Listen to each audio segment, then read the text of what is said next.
Bienvenue sur ma chaîne YouTube. Aujourd'hui, je vous parle d'un livre un peu lourd comme contenu. C'est un fait vécu. Je vous parle de Survivante d'exploitation sexuelle. C'est de Mélanie Carpentier de Béliveau Éditeur. Un livre qui, moi j'adore les faits vécus, j'aime beaucoup ça. Je trouve ça important à lire parce que je crois sincèrement que les histoires, là, les faits vécus, ça peut aiguiser nos sens à peut-être aider quelqu'un qui vivrait une situation comme ça. Et en même temps, peut-être diminuer les jugements, les préjugés face à certaines situations.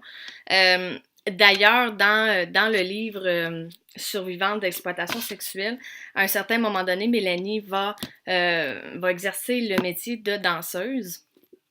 Et il y a plusieurs préjugés face à ce métier-là, qu'on se dit que la personne n'a pas de respect pour son corps, ou peu importe. Et ce livre-là, moi, personnellement, non pas que j'ai des préjugés dans le sens où si tu vas être danseuse, ça me regarde pas. Euh, et je sais qu'il y en a qui font ça pour payer différentes choses. Bref, qui suis-je pour juger de la décision de quelqu'un? Mais le livre me fait comprendre. Premièrement, elle l'a fait parce qu'elle était un peu prise dans une gang de rue, mais ça va au-delà de ça. Tout son cheminement est extrêmement lourd, de l'enfance à l'adolescence, à la vie d'adulte. Euh, Elle cherchait l'amour, d'abord l'amour de ses parents, son père, sa mère. Ensuite, je sais que ses parents ont bref, elle a eu une sœur, et là, elle avait encore moins d'importance. Sa mère, euh, non pas qu'elle était méchante, mais c'était tout le temps comme ce qu'elle faisait, Mélanie, c'était pas correct. C'était pas nécessairement comme, elle l'abaissait pas méchamment, mais euh, c'était tout le temps comme, t'as pas fait ça, pourquoi t'as fait ça de même, t'aurais dit ça, réfléchis, fais ci, fais ça.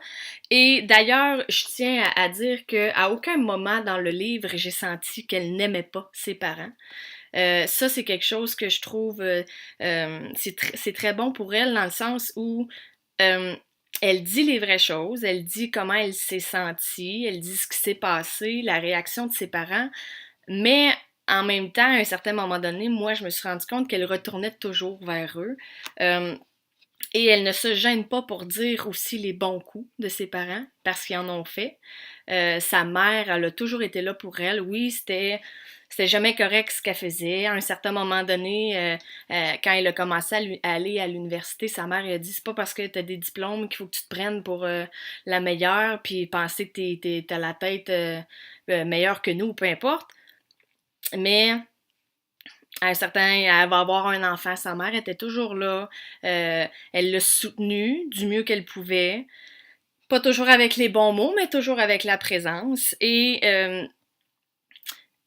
Mélanie va subir plusieurs viols, elle va se faire battre souvent, elle se dirige toujours vers les mauvaises personnes, non pas vraiment par goût ou par choix, mais euh, parce que elle recherche l'amour, elle veut se faire aimer, elle veut se sentir importante.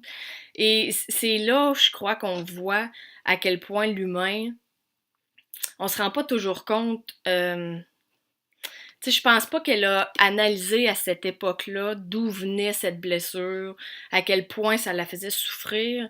Tu sais, une blessure qui a fait mal l'a portée à aller vers l'enfer. Euh, et oui, tu sais, c'était par choix, parce qu'elle y retournait. Un moment donné, on se dit, mais pourquoi tu y retournes? Mais sa tête, c'était ça, son cœur savait qu'il fallait pas, parce que plusieurs fois, elle va dire, et ma tête me disait, non, vas-y pas, cours, enfuis-toi, peu importe.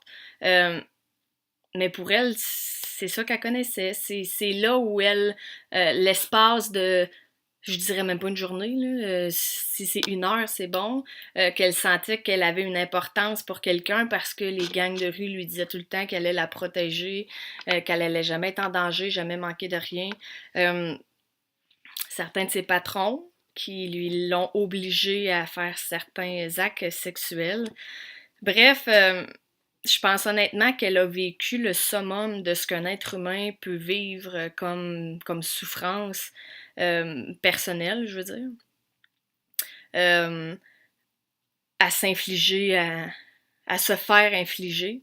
Euh, et aujourd'hui, elle a un centre pour aider les personnes qui soit se dirigent vers ce style de vie-là ou veulent s'en sortir, ou même qui croient qu'ils peuvent pas s'en sortir. Elle veut justement leur faire comprendre que ça se peut. Et je lui lève mon chapeau à cette femme-là, sincèrement. Euh, je crois elle est un exemple de survivante, comme le dit son titre, mais beaucoup plus que ça. C'est une survivante d'exploitation sexuelle peut-être. C'est une survivante de de l'humain, de l'espoir, de la force, de la persévérance. Euh, et je lui lève mon chapeau d'avoir prouvé à quiconque qui a jamais cru, même elle qui a déjà jamais cru, que ça pouvait, qu'elle pouvait s'en sortir, puis qu'elle avait un avenir. Euh, que non, c'était pas facile, qu'elle s'est rendue au plus bas qu'un être humain peut se rendre. Euh, Elle avait plus aucun respect pour elle ni pour son corps.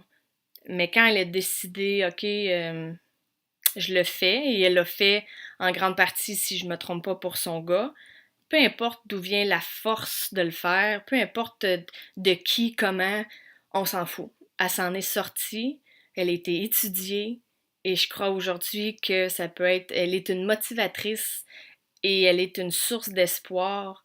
Euh, c'est ça. En gros, je la félicite et je pense que ce livre-là peut changer bien des choses. Alors, Survivante d'exploitation sexuelle de Mélanie Carpentier. N'oubliez pas de vous abonner à ma chaîne. Bye tout le monde!